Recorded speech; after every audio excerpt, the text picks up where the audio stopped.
Have you ever stopped to think about what connects, say, a 700-year-old poem, the very latest medical AI, and seeing a face in the clouds? Well, they all spring from the exact same place. Our brain's relentless, powerful, and, yeah, sometimes deceptive drive to find patterns. We're going to explore this pattern engine together, this universal human instinct that shapes literally everything, from ancient divination all the way to modern science. So let's just dive right in with this question. I know it sounds a little mystical, right? But for millions of people, especially in Iran, this is not a hypothetical question at all. It's a living, breathing tradition, a way to find a little guidance when things get uncertain. And this tradition has a name, Fal-e Hafez. Fal-e Hafez is really a beautiful practice. You kind of hold a question in your mind. You open the poetry collection of the great Persian poet Hafez to a completely random page. And the very first verse you lay your eyes on is believed to hold some insight for your situation. You can think of it like a cultural horoscope, a way of projecting your personal search for meaning onto a piece of collective, timeless wisdom. Okay, so while Fal-e Hafez is specific to Persian culture, the impulse behind it, that's totally universal. This search for signs, for finding some kind of meaning in the chaos, well, that's a deeply human thing, and you can see versions of it all over the globe. And it is everywhere. I mean, in India, you can find official, institutionalized astrology offices. In Japan, people get their omikuji fortunes at temples, all the way from hybrid divination in Africa that mixes astrology with ancestral signs, to the horoscope apps that are probably on your phone right now. This isn't some ancient relic. It's a thriving global business built on our basic need to find patterns and a little guidance. So what's driving this? Why is this behavior so universal? Well, the answer is actually wired right inside our own heads. We're all equipped with this powerful, built-in engine for creating order out of chaos. It's our brain's incredible knack for pattern recognition. But here's what's so fascinating. This engine isn't just for mysticism or fortune-telling. It is the absolute bedrock of objective, reliable science. You could argue it's the most powerful tool we have for understanding the world in a way we can actually verify. Just think about it for a second. Picture Johannes Kepler staring at mountains of astronomical data until, finally, the pattern of elliptical orbits just clicks into place. Or Gregor Mendel, noticing these simple, elegant ratios in his pea plants, and in doing so, uncovering the basic laws of genetics. Fast forward to today, and you've got an AI trained on millions of images, detecting the subtle patterns of a tumor that a human eye just might miss.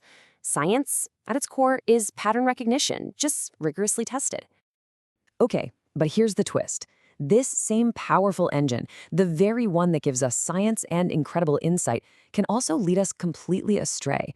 It can misfire. And when it does, it can make us see things that just aren't there.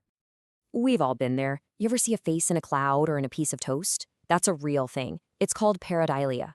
Or have you ever heard that ice cream sales are linked to drownings? It's true, but one doesn't cause the other. A third thing, hot summer weather, causes both. That's a spurious correlation. Our brain is just so eager to connect the dots that sometimes it draws lines where no real connection exists.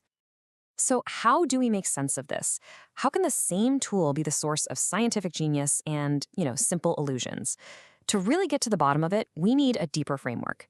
A really cool way to think about this comes from a field called Brain Kinematics, which gives us a powerful language to talk about the difference between raw reality and how we perceive it. Okay, the first key idea is something the model calls neural strain flows. It sounds a little complex, I know, but just imagine it as the raw, unbroken river of reality. It's the constant stream of sights and sounds and sensations flowing into our brain before we've made any sense of it. It's just pure information, no meaning attached to it yet. Then, our brain creates what the model calls strain packages. So, if reality is that continuous river, a strain package is like a snapshot we pull from it. It's that aha moment when our brain crystallizes a meaningful pattern from all that raw data, like recognizing a face in a crowd, a melody in a song, or a brand new idea. And this, right here, is the key distinction. Reality itself, that strain flow, is infinite and doesn't have any errors. It just is. But our perception of it, the strain packages we create, is selective. It's limited. And that's the gap. That's where mistakes can happen. This is where our pattern engine can cook up illusions or false correlations. So now that we have this framework, let's bring it all back together. We can start to look at things like poetry and dreams and art not as totally separate things, but as different kinds of mirrors, all reflecting the patterns of our mind. Let's think about Fal-e Hafez and dreams through this new lens. They're both systems for interpreting patterns, right? But they pull from totally different sources. Fal-e Hafez draws its patterns from an external source, this collective poetic memory, to look for outward guidance. Dreams, on the other hand, pull their patterns from our internal subconscious world to help us process our own daily stresses and emotions. See? Two different mirrors for two different purposes. And then you have art. Art is like a third kind of mirror.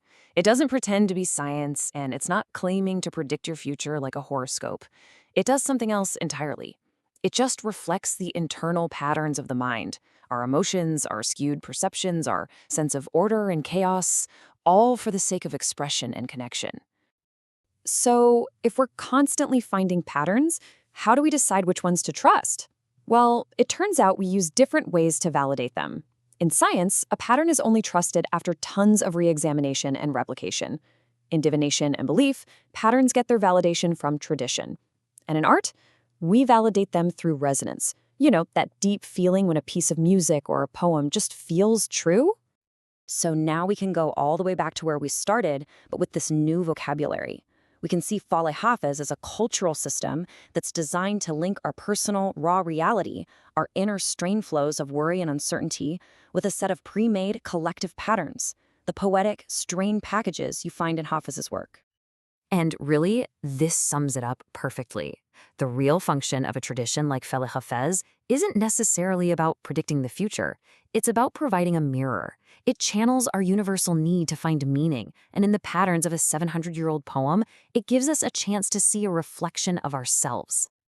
So if there is one key takeaway from all of this, it's this. Whether we are a scientist discovering a law of nature, an artist expressing an emotion, or someone seeking comfort in an ancient verse, we are all using the exact same fundamental tool in our brains. It's a single human drive to find order in the world and inside ourselves. Which leaves us with one last, pretty fascinating question to chew on. Our minds are pattern-making engines, constantly churning, connecting dots, creating meaning. But if that engine is capable of producing both incredible scientific insight and really convincing self-deception, how do we ever truly know which of the patterns we see are actually real?